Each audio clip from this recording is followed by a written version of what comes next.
Hello everyone, welcome. I am Lucky13. Thank you for checking out this video, and of course, welcome back to the channel. And if you're new here, this is the first time you've checked out one of my videos, and you enjoy the content, you enjoy this video, make sure to hit the subscribe button for future awesome videos.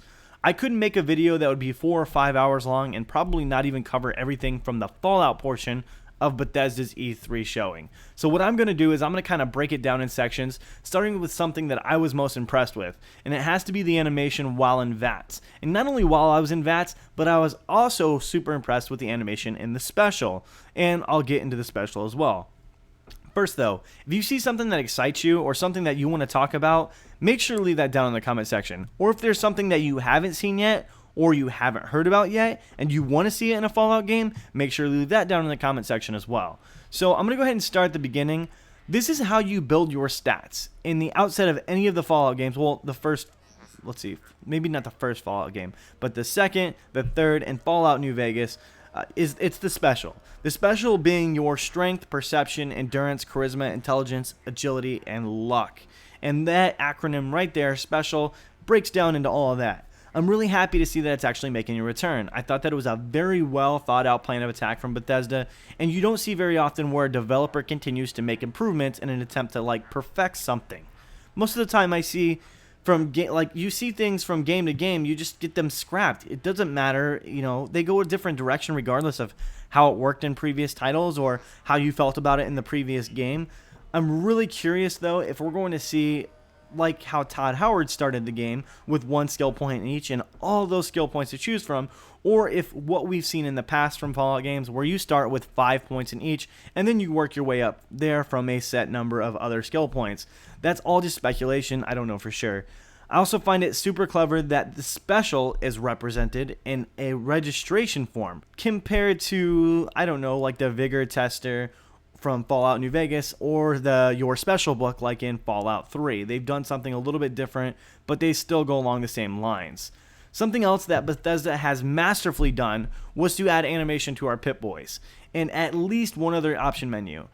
In the special menu, you actually see the addition of animation, which looks like it almost completely brings our Pip-Boys to life. It's nice to see the little things that really change the way we look at this game in the menu. I was really hoping for some kind of communication on the Pip-Boy, but if it's not a feature, I'm going to have to settle for the new bullet time effect while in Vats. The way the world still moves around you while in Vats makes me feel like there's a little sense of urgency, which can be looked at in a couple different ways. I mean, you can either take it as it is pressure, you have to move along with the possibility of making a mistake, or you can kind of look at it the way I do, where, it's making the difficulty to the targeting system a little higher, and it's kind of forcing you to rely on the iron sights a little more, and also it's going to take you a little more skill. Yet there is one thing missing. After all of this, everything that I've talked about, we're still missing any confirmation on the karma system. I feel like there's definitely something missing because it hasn't been addressed yet. I really want something karma related. I was a big fan of the karma system in Fallout 3, again in Fallout New Vegas, but the problem I found was that it was a little bit skewed, a little off. I would go to Cottonwood Cove, and I've used this analogy in the past, or metaphor. I would go, example is the word I'm looking for. I would go to Cottonwood Cove in the past in Fallout New Vegas and just go and clear out every single one of the Legion.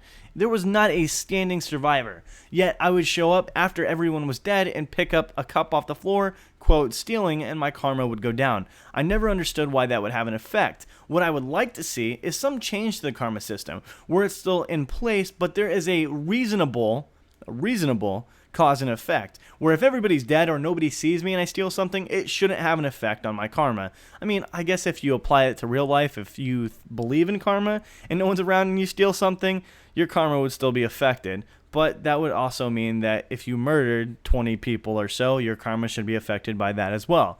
But that is, again, just something I would like to see in the next game, Fallout 4. If you guys want to see something added to Fallout 4, make sure to leave it down in the comment section. That is the best way for me to come up with ideas for future videos. On top of about the, 5 or 6 more hours of stuff I can talk about from the E3 conference. But I do appreciate you guys for checking out this content. I really appreciate you for checking out this video. If you did like the video, make sure to hit the like button. And if you are interested in future videos, make sure to hit the subscribe button. I'm Lucky13, guys, and until my next video, I'm out.